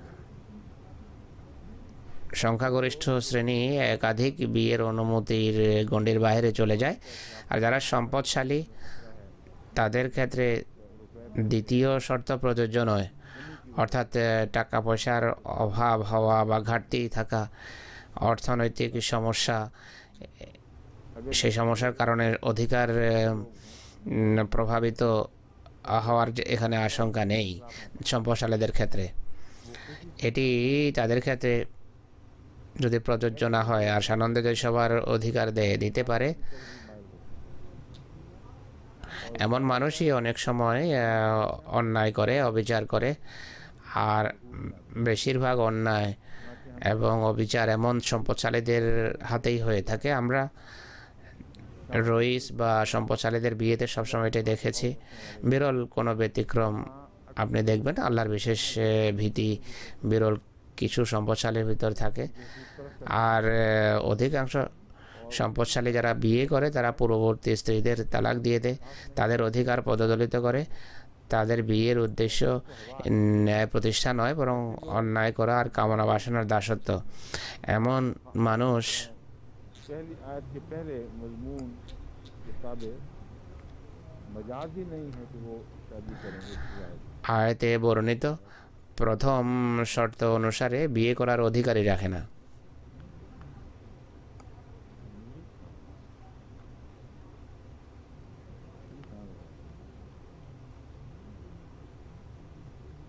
অর্থাৎ একাধিক বিয়ের তাদের কোনো অধিকার নেই।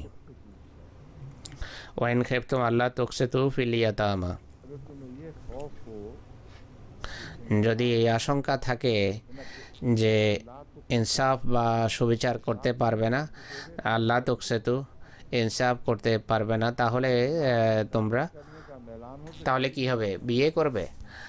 যদি ইনসাফ বা ইনসাফের অভাব থাকে, অন্যায়ের আশঙ্কা থাকে, তাহলে বিয়েরই একাধিক বিয়ের অনুমতি নেই। যদি অন্যায় করাই কারোর অভ্যাস হয়ে থাকে তাহলে তাদের বিয়ের অনুমতিই নেই। जो पाकिस्तान में है আমাদের সমাজে, পাকিস্তানে যে সমাজ আজকাল বিরাজ করছে, সারা পৃথিবীর প্রায় একই অবস্থা। মহিলাদের প্রেক্ষাপটে ইনসাফের অনেক অভাব রয়েছে। মানুষ অধিকাংশ সময় দ্বিতীয় বিয়ে কামনা বাসনার বশবর্তী হয়েই করে, নতুবা দায়িত্ব পালনের জন্য বিরলই মানুষ বিয়ে করে। কামনা বাসনার খাতিরে যখন বিয়ে করা হয়, কামনা বাসনা চরিতার্থ করার জন্য যখন বিয়ে হয়, তখন অন্যায়ের আশঙ্কা অনেক বেড়ে যায়, এটি হয়ে থাকে। এই কারণেই অধিকাংশ কাজার ঝগড়া আমাদের সামনে আসে। প্রথম কথা হলো এমন মানুষ অনেক কম যারা একাধিক বিয়ে করে। আহমদীদের ভিতর এমন দৃষ্টান্ত অনেক কম, আর এদের মাঝেও অনেকেই এমন আছে যারা আল্লাহর ফজলের তাকওয়ার উপর প্রতিষ্ঠিত, আর এমনকি দুই স্ত্রী পরস্পরের সাথে বোনের ন্যায় আচরণ করে, তারা ব্যতিক্রম। আমার সামনে दो औरतें একটা নির্দিষ্ট দৃষ্টান্ত আছে। দুই মহিলা পরস্পরের সতীন, পরস্পরের জন্য জীবন উৎসর্গ করতে প্রস্তুত, পরস্পরের ছেলে মেয়েদের জন্য সময় দেয়।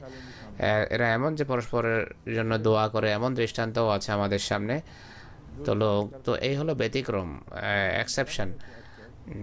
किस शर्त पर पूरा नहीं उतरते যে কয়েকজন একাধিক বিয়ে করে তাদের অধিকাংশ और बाज এই শর্তে পাশ করে না, তাই ঝগড়া দেখা দেয়। কোনো কোনো জাতি এবং অঞ্চলে রীতি হলো তারা দ্বিতীয় বিয়ের পর প্রথম বিবেকের সম্পূর্ণভাবে ভুলে বসে। এটি কোনোভাবে জায়েজ নয়। नियमित वो अपने এই সমস্ত বিয়ের যে সমস্ত ত্রুটি বিচ্যুতি সামনে আসে, এগুলো ইসলামের সাথে সম্পর্কযুক্ত করার কোনো অধিকার নেই। ইসলামের উপর আক্রমণ করতে হয়, এই সীমার ভিতরে এসে আক্রমণ করো। এই যে সীমা নির্ধারণ করা হয়েছে, কোনো আক্রমণকারীর এখানে পা রাখার অনুমতি নেই। महफूज तालीम এমন মহান শিক্ষা, এমন নিরাপদ শিক্ষা যে কোনো ব্যক্তি এর উপর আক্রমণ করতেই পারে না যদি সে ন্যায়সঙ্গতভাবে আক্রমণ করতে চায়। একাধিক বিয়েকে তাই পছন্দনীয় আখ্যা দেয়া, এগুলো আলেমদের প্রতারণা বই কিছু নয়। পছন্দনীয় হওয়ার তো প্রশ্নই ওঠে না। मुस्ताहब कैसे हो जाए এত কঠোর শর্ত আরোপ করা হয়েছে, যেটি পছন্দনীয় কিভাবে হতে পারে?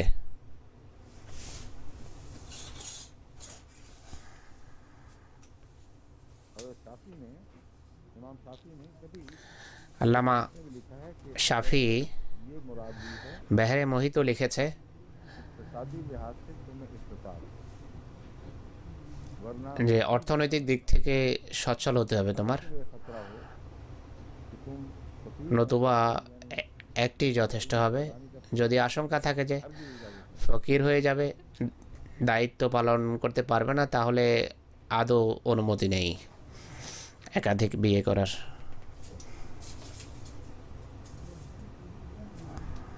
और तस्वीर बहर मुहित में है তাফসির বাহিরে মুহিতে আছে, তালিকা আদনা আল্লাহ তাউলুর এর বিতর্কে আছে। আদনা মানে আকরাব, ये बात লা তাউলু লা তামিলু আনিল হক, এটি বেশি। से शादी करो और एक ही पर इत्तेफाक करो অর্থাৎ যদি এক স্ত্রী একটি বিয়ে করো, একজনকে নিয়ে সন্তুষ্ট থাকো, তাহলে সত্যের উপর প্রতিষ্ঠিত থাকার সম্ভাবনা তোমার বেশি থাকবে, ন্যায়ের উপর প্রতিষ্ঠিত থাকার সম্ভাবনা বেশি হবে। আর এটি হলো মুস্তাহাব বা পছন্দনীয় বিষয়। পছন্দনীয় কি? পছন্দনীয় হলো যদি বলা হয় যে এক স্ত্রী নিয়েই সন্তুষ্ট থাকা তোমার कि तुम इंसाफ पर कायम रहो और हक के ইনসাফের উপর প্রতিষ্ঠিত থাকার সম্ভাবনাকে নিশ্চিত করবে এবং আর ন্যায়পরায়ণতার দাবি অনুসারে কাজ করাকে নিশ্চিত করবে, তাহলে এটি বেশি পছন্দনীয়। এটি বলার পর এটি কি বলা যেতে পারে যে একাধিক বিয়ে করা হলে বেশি পছন্দনীয়? পছন্দনীয় সেটি যার সাথে যা করতে গিয়ে মানুষ তাকওয়ার দাবি অনুসারে কাজ করতে পারবে, সেটি পছন্দনীয়। शादी करना এটি শুধু তাদের জন্য, একাধিক বিয়ে শুধু তাদের জন্য পছন্দনীয় যারা এই পুরোপুরি শর্তের খেয়াল রাখবে। 1, 2 বা 4 যাই হোক না কেন, তারা কোনোভাবে ইনসাফ বা ন্যায়পরায়ণতার দাবিকে জলাঞ্জলি দেয় না বা দেবে না, তাদের জন্য পছন্দনীয়।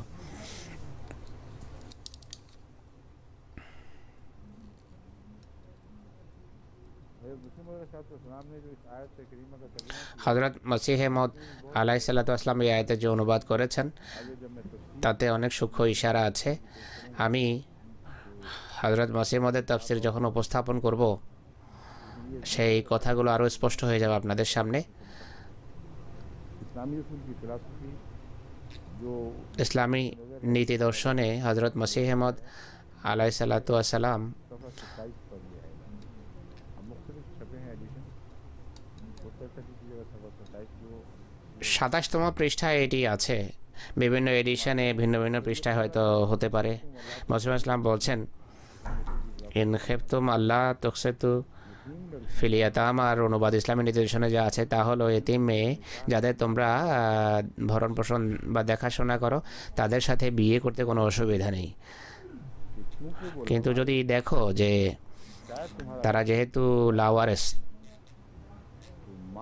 যদি আশঙ্কা থাকে যে তোমরা তাদের উপর জুলুম করবে, তাহলে এমন মেয়েদের বিয়ে করো যাদের পিতামাতা থাকবে, যাদের আত্মীয় স্বজন থাকবে, যাদেরকে তোমরা ভয় করবে। এই অনুবাদ থেকে বিষয়টা স্পষ্ট হয়ে যায়।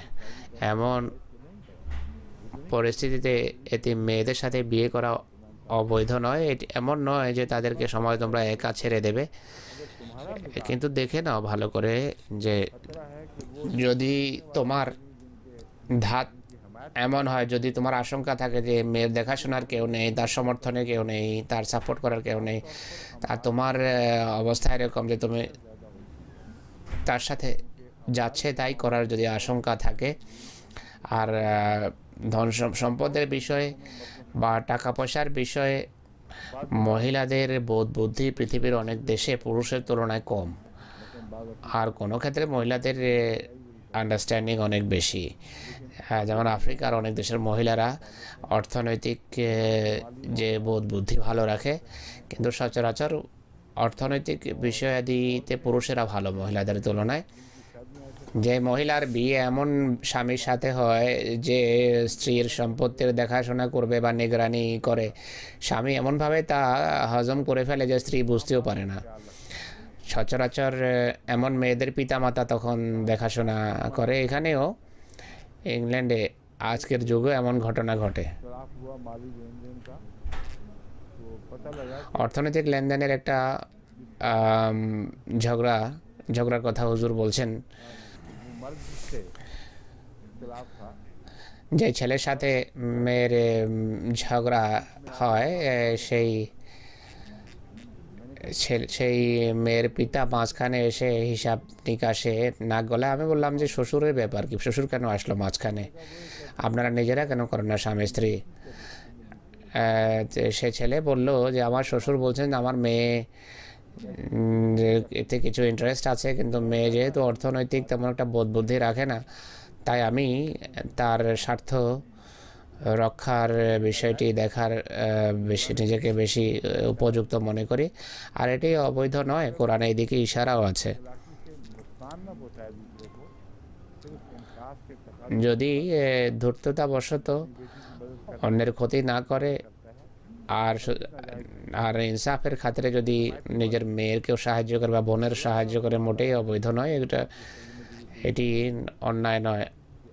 হযরত মসিহ মদের অনুবাদ অনুসারে এর অর্থ দাঁড়াবে, যদি তোমরা মনে করো যে সেই মেয়ে লাওয়ারেস, কোনো তোমাকে বাধা দেওয়ার কেউ নেই, তুমি যাচ্ছে তাই করতে পারো, আর এমনটি করার যদি আশঙ্কা থাকে, তাহলে এতিমদের বিয়ের পরিবর্তে সাধারণ যে মহিলা আছে, যাদের আত্মীয় স্বজন আছে, তাদেরকে বিয়ে করো। তারা তোমাদের প্রতি শ্রদ্ধাশীল থাকবে, আর তুমিও তাদের প্রতি বা তাদের ব্যাপারে সাবধান থাকবে, কেননা তাদের সমর্থনকারী রয়েছে। 1, 2, 3 বা 4টি তুমি করতে পারো, 1, 2, 3, 4 পর্যন্ত করতে পারো। শর্ত হলো তোমাকে পরায়ণ হতে হবে, ভারসাম্য থাকতে হবে। যদি ভারসাম্যতা না থাকে তাহলে একটি যথেষ্ট।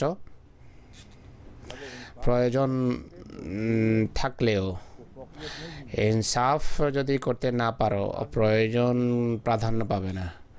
তোমাকে ইনসাফের আশঙ্কা যদি থাকে তাহলে বিয়ে একটি করবে। 4 সীমাবদ্ধ করা হয়েছে। এর কারণ হলো পুরনো অভ্যাসের যেন পুনরাবৃত্তি না হয়। অর্থাৎ আরবদের পুরনো রীতি ছিল 4-এর অধিক বিয়ে করার। একে বৃদ্ধি করে 4 বানানো হয়নি, বরং শতকে 4 পর্যন্ত সীমাবদ্ধ করা হয়েছে। অর্থাৎ শত বিয়ে পর্যন্ত যেন বিষয় না পৌঁছে, আর হারাম বা অন্যান্য অপকর্ম যেন না হয়।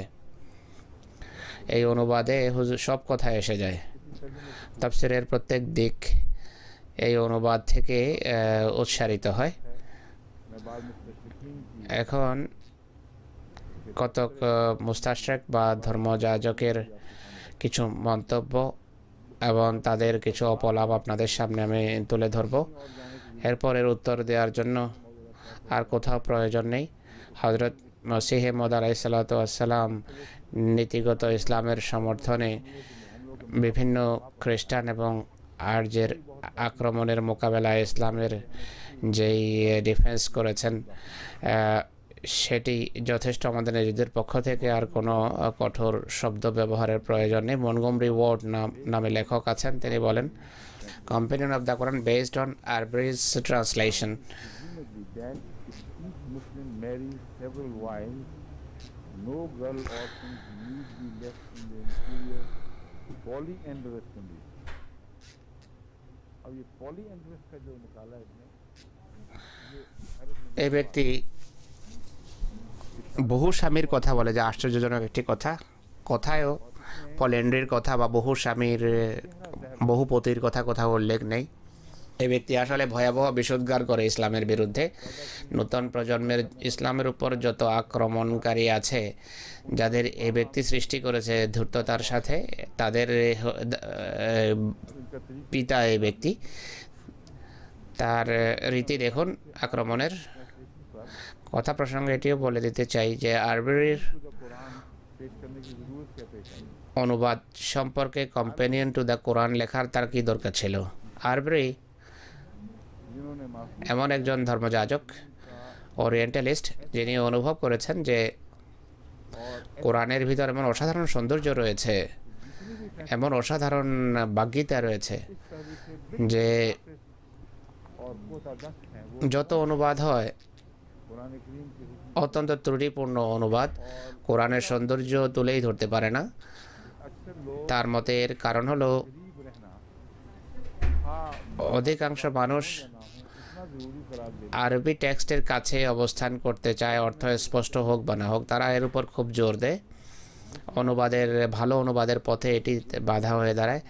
দ্বিতীয়ত ইনি মনে করেন, कहते हैं আর এ কথা সঠিক, जुबान पर मुनज़्ज़म তিনি বলেন যে मुहावरे पर मुनज़्ज़म কোনো ভাষার গভীরতা ব্যাপকতা নির্ভর করে ভাষার উপর, ভাষার বাগধারার উপর। অন্য ভাষার বাগধারা অনেক সময় এক ভাষার গভীরতাকে তুলে ধরতেই পারে না, যে বাগধারার পাশে থেকে বাগধারার অনুসরণ করে অনুবাদে মূল ভাষার মূল কথার ব্যাপকতা এবং গভীরতা এসে যাবে, এটি সম্ভব না। তাই কোনো কোনো দিককে জলাঞ্জলি দিতে হয়। वो जब कुरान करीम এই দৃষ্টিকোণ থেকে के मुरव्वत পাশ্চাত্যের মানুষ যখন কোরআনের প্রচলিত অনুবাদ দেখে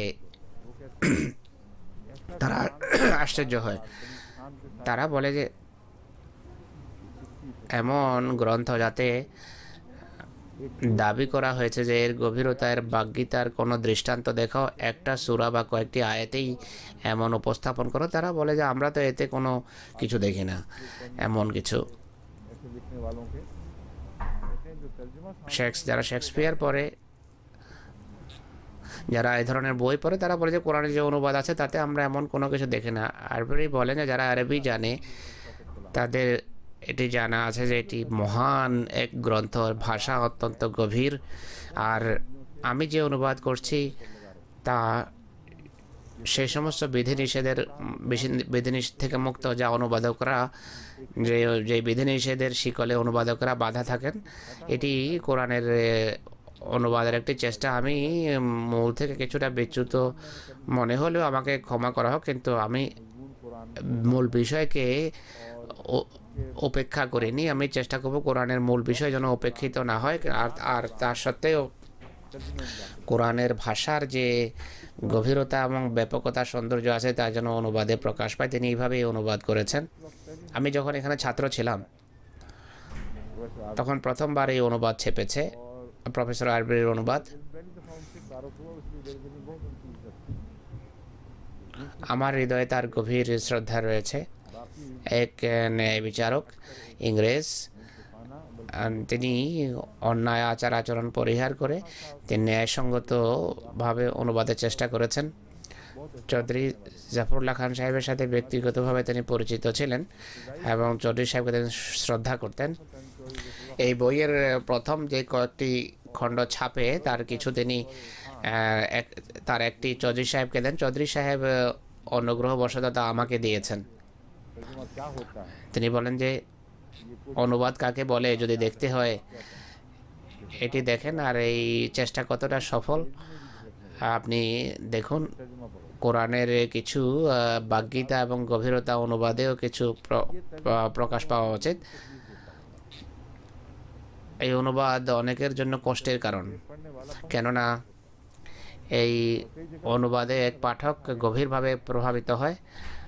অনেক সময় বিষয়ে বুঝতে তিনি ভুল করেছেন, আমি দেখেছি নিজের জ্ঞানের অভাবে এমন হয়েছে, বিদ্বেষের কারণে এমনটি তিনি করেননি। বিষয়ে অনেক সময় আমাদের আলেমও বুঝতে ভুল করে, কোরআনের কোনো আয়াতকে ভিন্নভাবে পেশ করে, যা আসলে আয়াতের মূল প্রতিপাদ্য বা বিষয় নয় বা উদ্দেশ্য নয়। এই কারণে ভালো অনুবাদ বারবার উপস্থাপন করতে হয়। তাই আমি কথা বলছি না যে কোরআনের 100% সঠিক প্রতিনিধিত্ব করেছেন, যাই করেছেন তিনি ইনসাফের সাথে, ভালোবাসার সাথে এবং স্বচ্ছ মন মানসিকতা নিয়ে করেছেন। এই কথা কিন্তু অনেকের অসহ্য। তাই মন্টগমরি ওয়ার্ড সাহেব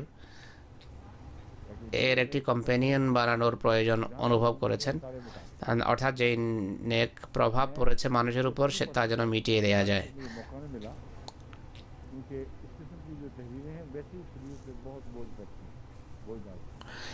এই বই আমি এখনও পড়িনি, পড়ার সুযোগ পাইনি। এ ধরনের বই আসলে পড়া কষ্টকর, কিন্তু যারা উদ্ধৃতি বের করেছেন তারা আমাকে বের করে পাঠিয়েছেন।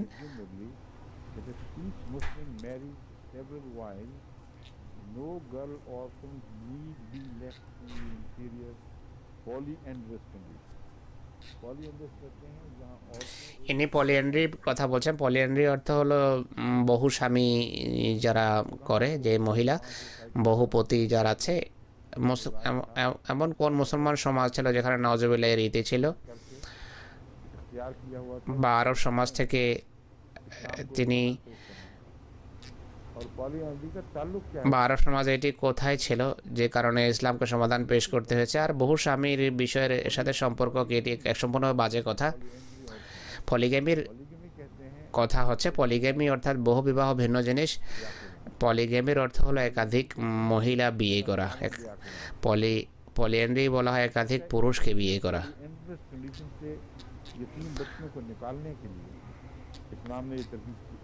অর্থাৎ পলিএন্ড্রাস অবস্থা থেকে এটি মেয়েদেরকে বের করার জন্য এটি একটি রীতি নাকি তার মতে।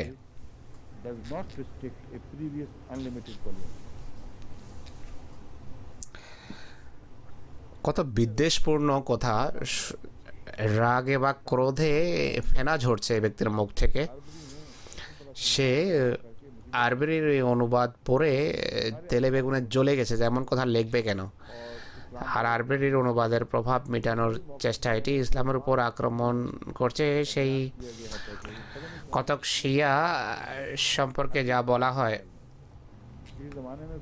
সেই অবস্থানে নিয়েছে। অধিকাংশ শিয়ার অবশ্যই মত নয়। কিছু শিয়া বলেছে যে তোমরা যাচ্ছে তাই যত সংখ্যায় বিয়ে করতে পারো, কিন্তু অধিকাংশ শিয়া বলেন যে না, এমন অর্থ করা যায় না। আর হাদিস থেকে এটি প্রমাণ করা হয়েছে। রাসূলুল্লাহর মতে এবং তার নির্দেশের অধীনে সব আলেম এ ব্যাপারে একমত যে চার হলো শেষ সীমা, সর্বোচ্চ সীমা। চার পর্যন্ত বিয়ে করতে পারো, প্রয়োজনে এর বেশি নয়। তো মন্টগমরি সাহেব শিয়াদের কথা নিয়েই হামলা করেছে ইসলামের উপর। তো আজকে মন্টগমরি ওয়ার্ডের কথার সাথেই দরস শেষ হচ্ছে, আর আগামীকাল বেরির রেফারেন্স আমি আপনাদের সামনে তুলে ধরব। এবার আমি তার উত্তর আমি নিজেই দেব না, হজরত মসিহ মওউদ আলাইহিসসালাতু ওয়াসসালাম খ্রিস্টানদের আক্রমণের যে উত্তর দিয়েছেন তা শুনবেন, উত্তর এসে যাবে এদের আপত্তির।